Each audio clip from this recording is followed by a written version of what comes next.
Czech Republic. Ngayong taon, gaganapin ang World Championship sa Tampa Bay, Florida mula August 3 hanggang August 8. Anong ginagawa ng iba't iba nating sports, O kay Ascals. Ayan Dragon Boat. Tsaka ito nga World mga record holder. mula sa iba't ibang Ascals probinsya. talo. Oo nga, nung mga mangingisda. Oo, magaling. Hindi, Sa hindi. sailing, Sa tibay kasi. Dragon Boat. Nakakatawa Oo naman dahil yun. dati hindi nga sila sponsoran ng mabuti ang Dragon Boat Road. Kaya nga. How many years hindi nga siya, actually kahit sa mga schools, hindi pa siya parang hindi siya varsity. Yung Yeah. inter-university. Club lang siya. Pero ngayon at least lumalaki na rin yung kanilang Pero alam mo kasi yung mga everyday yung ginagawa ko yung mga mangingisda, di ba? Sila yung mga batak na batak. Di ba nga yung mga kunwari, yung walang gear sa mga bisikleta, inuunahan pa nun yung mga super nakaporma. Alam mo yung mga everyday na batak sila, sanay sila. Yung Sila dating sanay nanalo ng Tour of Luzon ay magjajaryo. Oo, yung mga ganun. Nabatak yung mga yan. Totoo. Good luck, Sa Dragon guys. Team, yung mga mangingisda, pwede yun. O yun sila nga, sila Sila, nakasama. dami. At ito, balitang high-tech naman tayo mula sa larangan ng medisina na develop na ang isang simulator sa Amerika kung saan pwedeng mag-practice, mag-opera ang mga doktor. Hindi tulad sa tradisyonal na pagsasanay ng mga doktor sa mga aktual na pasyente. Sa virtual surgery simulator, maaari na nila ma-experience ang pag-oopera kahit na walang totoong tao. Tulad din ito ng mga simulator na ginagamit ng mga piloto. At makakatulong daw ito upang magkaroon ng kumpiyansa sa sarili ang mga baguhang surgeon bago pa sila sumabak sa tunay na operasyon sa isang tunay na tao. Sa pamamagitan ng touch feedback technology at lifelike graphics, realistic ang feeling ng operasyon sa simulator at ang pinakamahalaga sa lahat, walang pasyenteng masasaktan sa pagsasanay na ito. Walang inom ng kape muna bago dyan. Kasi Oo, kailangan steady yan. Totoo. Oo, ano Okay pala yung mga to, pasyenteng ginawa nilang sanayan. Buhay kaya lahat yun.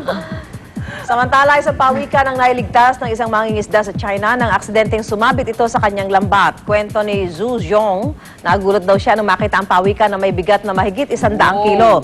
At sa sobrang bigat nito, kailangan magtulong-tulong ng 4 na tao para buhatin ang nanghihinang pawikan. Binuhusan nila ng tubig ang pawikan pagdating sa pampang at doon nila nakitang may nakasulat na Chinese characters at numbers sa shell nito. Agad naman nilang ibinalik sa dagat ang pawikan. Mga part ng conservation, nila nilalagay. Pinatag na nila.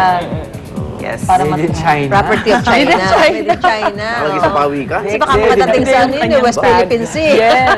Made in China. Baka hindi kaya spy yan? 168. Wow. Di baka bumabalik sila dahil usually ang pawikan daw, meron silang parang natural GPS. Yes. Di ba pag ano? Kung saan sila ipinanganak.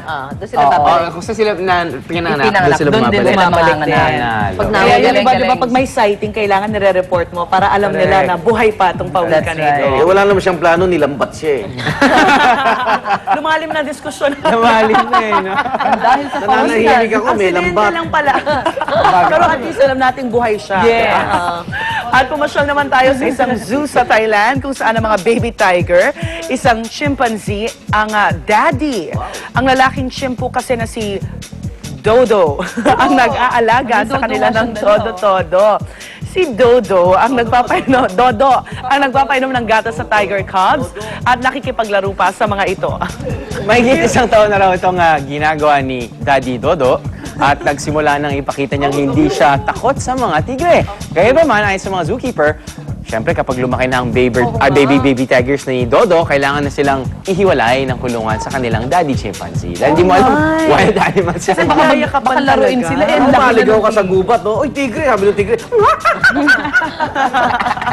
Litong-lito na siya. Oh, nagpapadodo si Dodo. Dodong din, nagpadodo.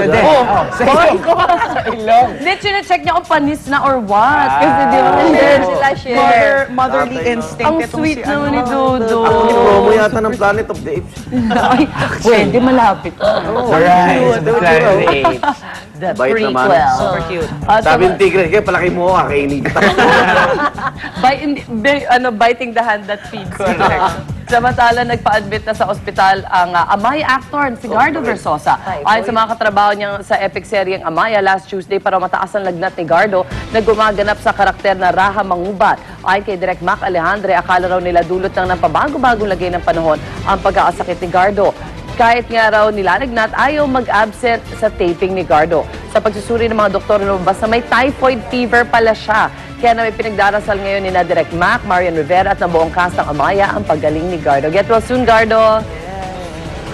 Get well soon. Samantala, ngayon walang tigil ang mga pag-uulan. Tandaan po natin, Yes. mag-ingat po tayo sa pagmamaneho. Bilisan niya, bilisan. Truck, kotse, o motorsiklo man ang dala nyo, di ba, Miss Sue? Lalo na yung mga nakamotor, mas delikado ang Bakit biyahe daw? nila ngayong tag-ulan at madulas ang mga kalsada. Ayan. Kaya sa lahat ng riders dyan, eto, may motorcycle safety tips para sa inyo si Love. Mula sa Camp Crano. Good morning, Love. Ayan! Hello there! Hello! Good morning sa inyong lahat!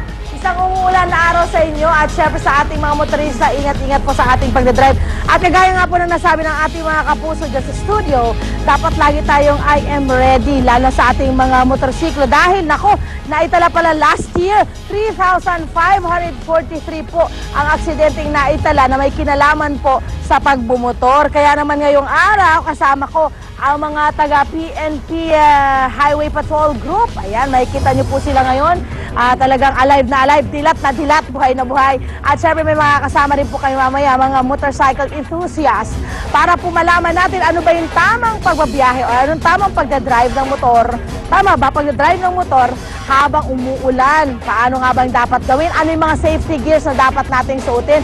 At bukod dyan, ano yung mga susuot natin o panglaban natin kapag umuulan? Parang all-in-one na po. Pag-uusapan natin po yan mamaya. Kasama pa rin po itong ating mga kasama ngayon. Siyempre mga taga-PNP Highway Patrol Group, ang sosyal ng kanilang dating, di ba? Bihis na bihis. Yan ang magandang bihis. At siyempre, kasama pa rin po ang mga motorcycle enthusiasts. O, kayo dyan ha, mag-ingat po kayo. Huwag kayong nagmamadali at huwag kayong basta-basta kumukross eh. Yung problema lagi sa mga nagbumotor eh. Parang laging gustong magpasagasa. Ingat-ingat mo kaya. Ayan.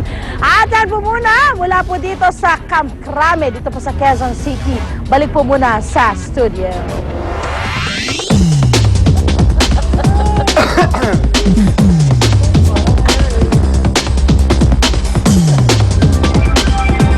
Good morning po sa mga hagad natin. Hindi ko po kayo makakalimutan.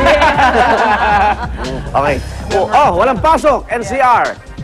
Preschool, high school, private man yan o public. Nagabang pa kami ng sa kolehiyo. Pero discretion po ng mga universidad yan eh. Kaya para sa mga pampagising na balita at morning gaming ngayong tag-ulan, tambay lang dito sa Unang Hirit! Hirit ang saya-saya sa unang hirit, unang hirit, unang hirit. Magugulat ka. Unang hirit, unang-una ka. Balitang dapat na malaman, impormasyong may pakinabang. Mga dapat unawain. Gusto ko ng super duper crispy yummy chicken in a flash! Crispy fried chicken! Crispy fried chicken! Try this! Crispy fried chicken. So crispy sarap. I'll ask my mom to cook this! Irresistible! Busog ka sa balita at gimmick na hatid ng unang hirit at Agi Crispy Fry. With new Clear Men, may lakas kang labanan ng dandruff, itch, at hair fall. Total 3 scalp defense. New Clear Men. Ang baby ko, todo delicate ang skin. Ang baby ko, todo likod. Para sa amin, EQ Dry. Absorbent na. May magic tape pa. Magkaiba man ang baby namin, nagkakasundo.